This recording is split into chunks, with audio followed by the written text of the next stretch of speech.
Shadowing.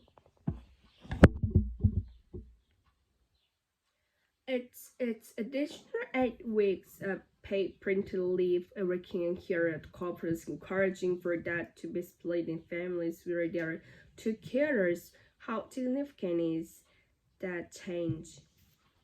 Like, it's really significant that at the moment Australian families have got access to the second least adequate pay parental leave scheme in the OECD. So America is the only country right now with the less adequate scheme that we have. Um, for 11 years, pay parental leave has not been changed in any meaningful way. Today's announcement is long overdue and it is incredibly welcome because an additional 8 weeks paid leave, the difference that they will make in the life of the children, but also a parent, is so significant that we are having a discussion about how it will be spread and shared, and with talking about the fact that encouraging dads to take extended parental leave as normal. It's also really significant progress. So when you talk about difference that it will make for family, what are the sort of things that this will now allow families to be able to do when they're looking at it's essentially 6 months of paid parental leave. So those crucial first 6 months in a child's life. Yeah, so look, parental leave is incredibly influential and important policy. It's one of the only levers that any government has to influence the caring patterns that is set inside home.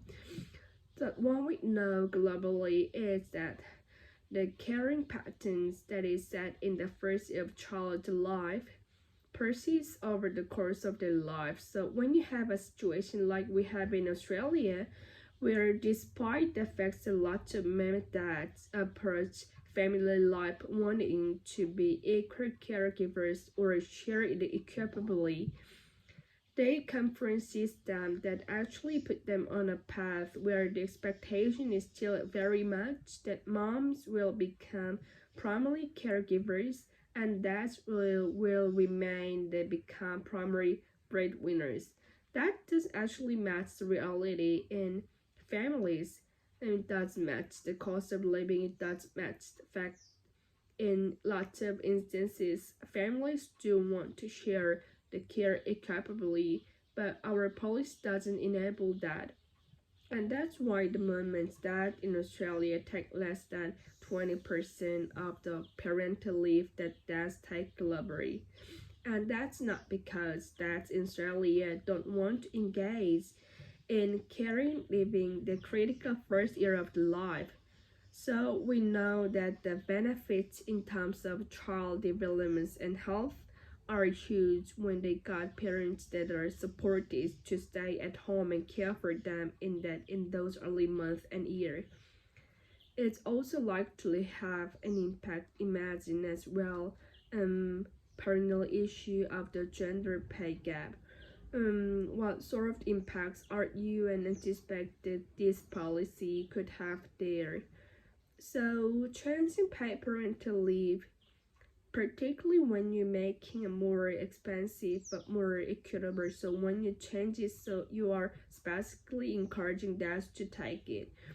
That does represent structural reform because it's actually make a difference in a way that both parents are able to not just care at home, but how they are participate in the paid workforce.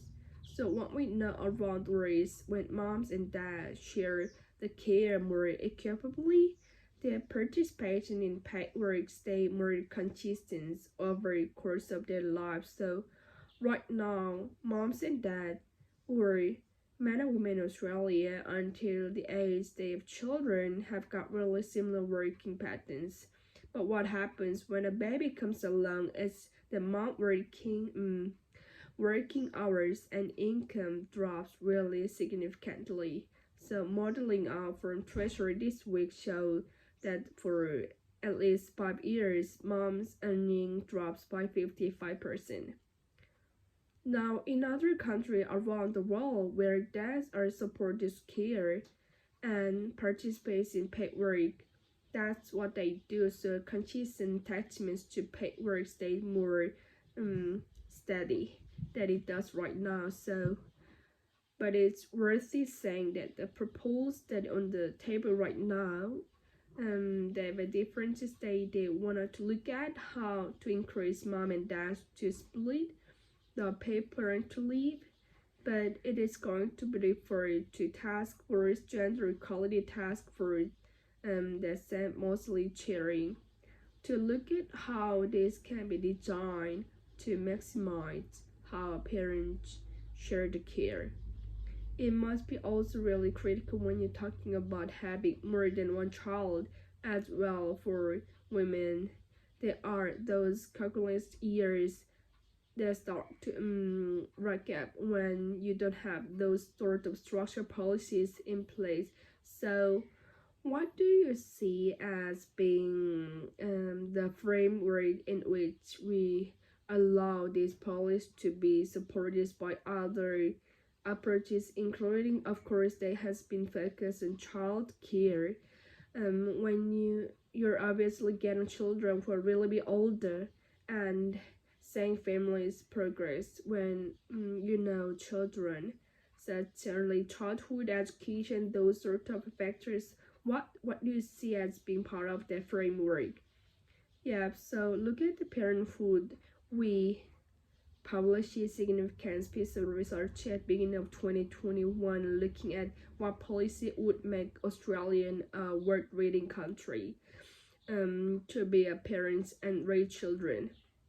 And the first policy that we identify as being critical is having a world-leading paid parental leave scheme.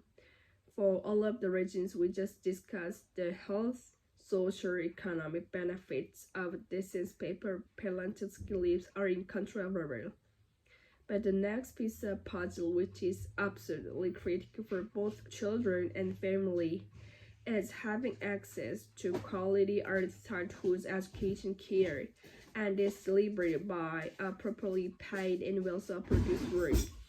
These two policies can be described as infrastructure. They are in effect those bridges that parents need to be able to walk between home and work.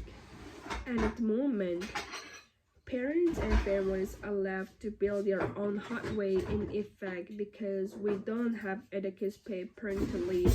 We don't have access to quality, affordable early childhood education and care. So families are left scrambling, building their own infrastructure.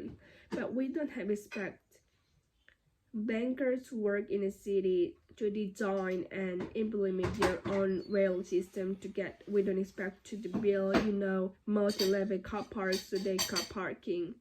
We provide that public infrastructure so that people can to work. What we need to do in Australia is invest in the infrastructure that enables parents, both men and women, to move between work and home. And these announcements today around paid parental leave, in combination with the commitment from the federal Labor government to make early childhood education care and significant more affordable for families, represent a really significant investment in the structure. It's a recognition that it is lacking, that we need to actually put money and time and energy into ensuring family and children have the opportunity to thrive.